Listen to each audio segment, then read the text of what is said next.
So ఇంకోటి అంటే నార్మల్‌గా ఫీలింగ్స్ ఎక్కువ వస్తూ ఉంటాయి అని చెప్పి గూడా మేము విన్నాం. ఎలాంటి ఫీలింగ్స్? నార్మల్‌గా చేయాలని చెప్పి సో ఆ కోరికలు బాగా ఎక్కువ ఉంటాయని చెప్పి కూడా విన్నాం మనం. సో వాస్తవం నిజమేనా అది? వాస్తవం అంటే అది కాదు.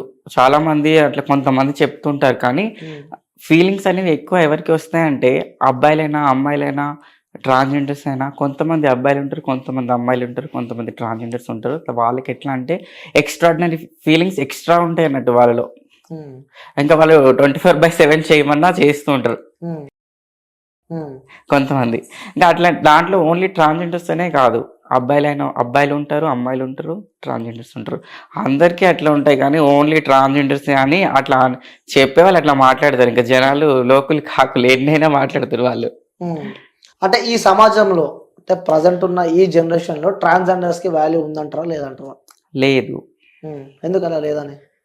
ఎందుకు లేదంటే వాళ్ళు వేరేగా చూస్తారు. కొంతమంది తెలిసిన వాళ్ళు మాత్రం మా గురించి తెలిసిన వాళ్ళు మాత్రం ట్రాన్స్‌జెండర్స్ అంటే ఏంటి? వాళ్ళెలా ఉంటారు? ఏం చేస్తారు? ఇవన్నీ తెలిసిన వాళ్ళు మాత్రం మాకు రెస్పెక్ట్ చేస్తారు.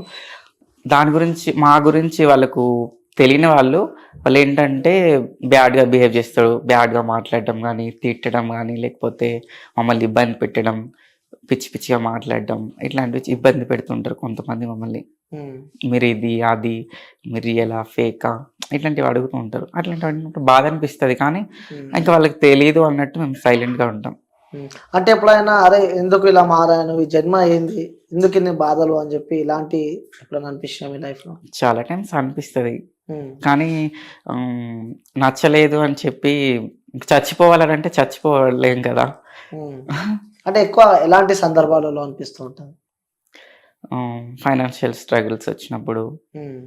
ఎవరైనా చాలా ఇబ్బంది పెట్టినప్పుడు, డైజెస్ట్ చేసుకోలేని విషయాలు మమ్మల్ని ఏమన్నా మాటలన్నప్పుడు, మీరెందుకు అంటే మేము బెగ్గింగ్‌కెళ్ళినప్పుడు అంటారు. మీకెందుకివ్వాలి అంటారు. ఆ క్వెషన్‌కి ఆన్సర్ మా దగ్గర ఉంటదా? హ్మ్. ఉండదు గదా! ఎందుకివ్వాలి అంటే ఏం చెప్పాలి వాళ్ళకి? మా లైఫ్ స్టైల్ ఇట్లా ఉన్నప్పుడు వర్క్ ఎక్కడ దొరకనప్పుడు జాబ్స్ గురించి చెప్పాలంటే చాలామంది ఏమంటారంటే, "మీరు జాబ్ చేసుకోవచ్చు కదా! మీకెందుకివ్వాలి" అంటారు. ఆ అన్న వాళ్ళనే జాబ్ అడిగితే జాబ్ ఇవ్వరు. హ్మ్. సో, అనేవరకే వాళ్ళు. చెప్పే వరకే. హ్మ్. జాబ్స్ ఇచ్చేవాళ్ళు ఎవరు లేరు. సో, మా ఫైనాన్షియల్ ప్రాబ్లమ్స్ వల్ల మేమెళ్లి బెగ్గింగ్ చేసుకుంటాము. దానికి వాళ్ళంటారు, "మీకెందుకివ్వాలి" అంటారు. హ్మ్. ఎందుకివ్వాలి అన్నప్పుడు మాకు చాలా హర్టింగ్‌గా ఉంటది. హ్మ్. వాళ్ళనేం అనం మేము. వాళ్ళే అంటారు లేనిపోనివన్నీ. ఎందుకివ్వాలి? ఎందుకొస్తారు? అది హ్మ్. ఇది అని. జాబ్ చేసుకోవచ్చు కదా! పని చేసుకోవచ్చు కదా! అన్నప్పుడు మాకు చాలా బాధ అనిపిస్తది. అంటే అలాంటి సందర్భాలలో మీకేమనిపిస్తూ ఉంటది? అంటే మీరు ఏదైనా ఫంక్షన్స్‌కెళ్ళినప్పుడు గూడా సో, అంటే చాలామంది అంటే నేను విన్నాను. అరే! వీళ్ళు ట్రాన్స్‌జెండర్స్ వచ్చిర్రు. వాళ్ళతో టార్చర్ రా బాబు! అడిగినంత ఇస్తే తీసుకోరు. డిమాండ్ చేస్తూ ఉంటారు. అది పెద్ద మాకు ఇబ్బందయ్యిందని చెప్పి కూడా కొన్ని సందర్భాల్లో విన్నాం మనం. డిమాండ్ చేస్తున్నారని వాళ్ళే అంటారు గానీ, మేమేం డిమాండ్ చేయం. అడుగుతాం మేము. హ్మ్. ఇంతివ్వండి అని అడుగుతాం కానీ, మేము అడిగినంత మీరివ్వరు గదా! మేము అడిగిన దాంట్లో ఎంతో కొంత ఇవ్వండి అని అడుగుతాం మేము. హ్మ్. వాళ్ళేమంటారంటే వీళ్ళొచ్చి మమ్మల్ని మేము డిమాండ్ చేయకముందే వాళ్ళు డిమాండ్ చేస్తున్నారని ఇట్లా బ్లేమ్ తీస్తారు. హ్మ్. బ్లేమ్ గేమ్ అన్నట్టది. హ్మ్.